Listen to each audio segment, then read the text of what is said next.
मैं आपसे हाथ जोड़कर रिक्वेस्ट करता हूं कि वीडियो पूरा देखिएगा। इससे बाहर ऑब्जेक्टिव क्वेश्चन नहीं आने वाला परीक्षा में। पहला क्वेश्चन है, आइन ए अकबरी कितने भागों में विभक्त है? तो पहला कदम बिल्कुल सही आंसर हो जाएगा 5 भाग में।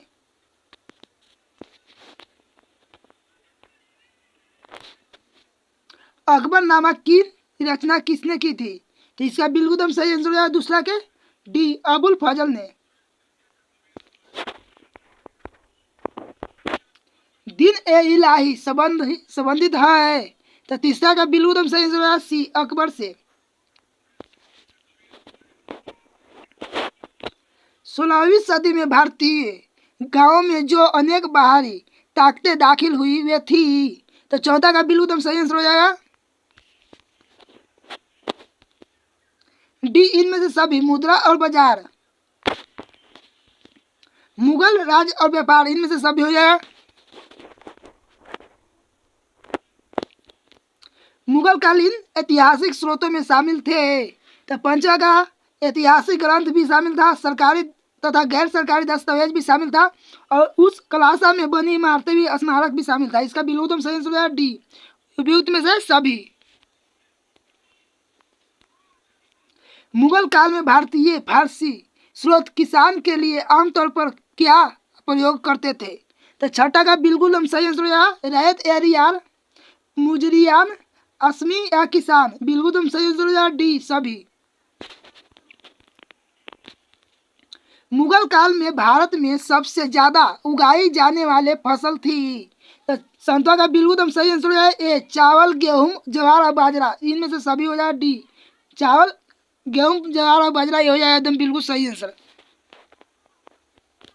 बाबर के संस्मरणों का मूलतः सही नाम एवं भाषा ठीक है, तो 8वां का बिल्कुल एकदम सही आंसर हो जाएगा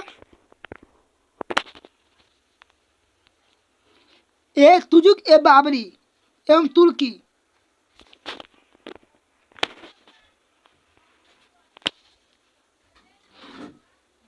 खुमारी और महामारी के बावजूद 1600 से 1700 के बीच भारत की आबादी करीब हो गई थी। इसका बिल्कुल एकदम सही आंसर है बी, 5 करोड़।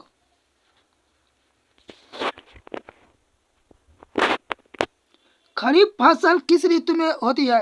तो शीत ऋतु में नहीं होता, पतझड़ में नहीं, बसंत में नहीं, इनमें से कोई में नहीं, बिल्कुल सही आंसर है डी। रबी फसल किस ऋतु में होती है? तो इसका बिल्कुल एकदम सही आंसर है ए, बसंत ऋतु में हो जाता है। आईने के अनुसार सिंचाई वाले क्षेत्रों में वर्ष में कुल फसलें होती थी, तो 12 का बिल्कुल एकदम सही आंसर है बी, 3।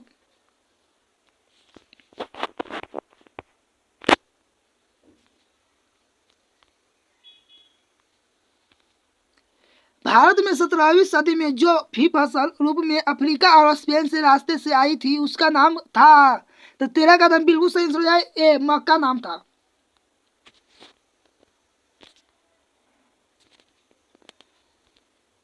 मुगल काल में एक सामूहिक ग्रामीण समुदाय का हिस्सा हुआ करते थे, तो 14 का बिल्कुल एकदम सही आंसर है बी, खेतीहर किसान, पंचायती और गांव की मुखिया, बिल्कुल एकदम सही आंसर है बी। पंचायत का सरदार एक मुखिया होता था जिसे कहते थे, तो 15 का बिल्कुल एकदम सही आंसर है ए, मुखिया या मुकद्दम।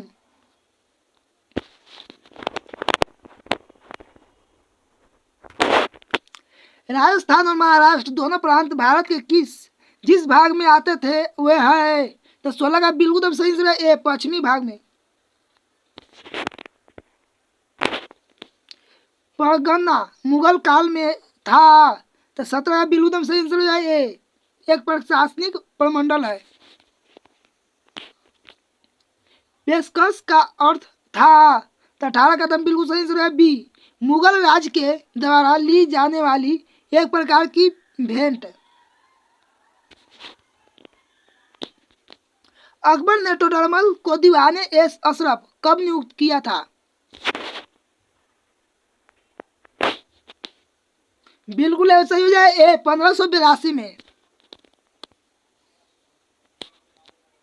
जजिया किससे लिया जाता था?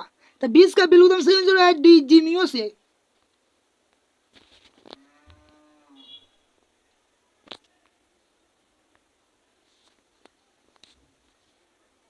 अकबर ने अबुल फजल से अपने स्वयं के काल का इतिहास लिखवाया। प्राचीन काल में ऐसी परंपरा कहाँ थी? तो 21 का एकदम बिल्कुल सही आंसर है ए, चीन में ऐसा परंपरा था।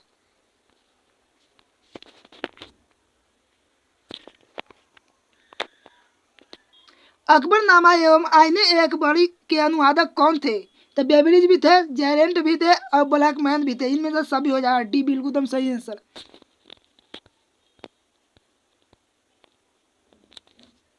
किस ग्रंथ में बाबर से लेकर अकबर के काल तक का इतिहास मिलता है?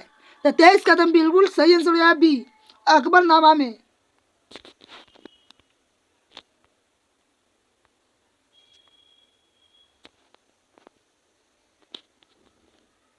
शिकार के समय रास्ते में पड़ने वाले गांव में भू राष्ट्रों संबंधी जानकारी किस सम्राट के सर्वप्रथम प्राप्त की है? तो 24 का बिल्कुल एकदम सही आंसर है ए, अकबर।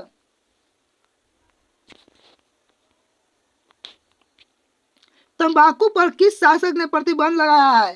तो 25 का बिल्कुल एकदम सही आंसर है सी, जहांगीर ने।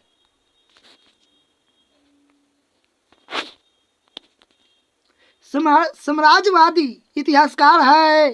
तो दम 26 का बिल्कुल एकदम सही आंसर है बी, W.H. मोरलैंड।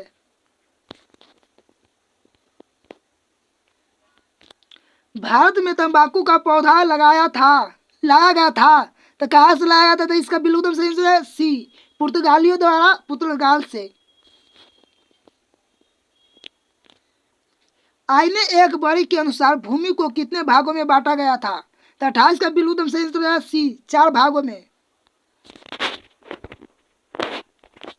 अकबर का वित्त मंत्री कौन था? तो 29 का बिल्कुल एकदम सही आंसर है सी, टोडरमल।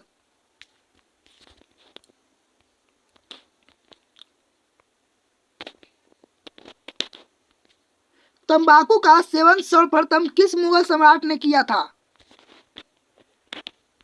तो बिल्कुल एकदम सही आंसर है डी, अकबर ने किया था प्रथम बार।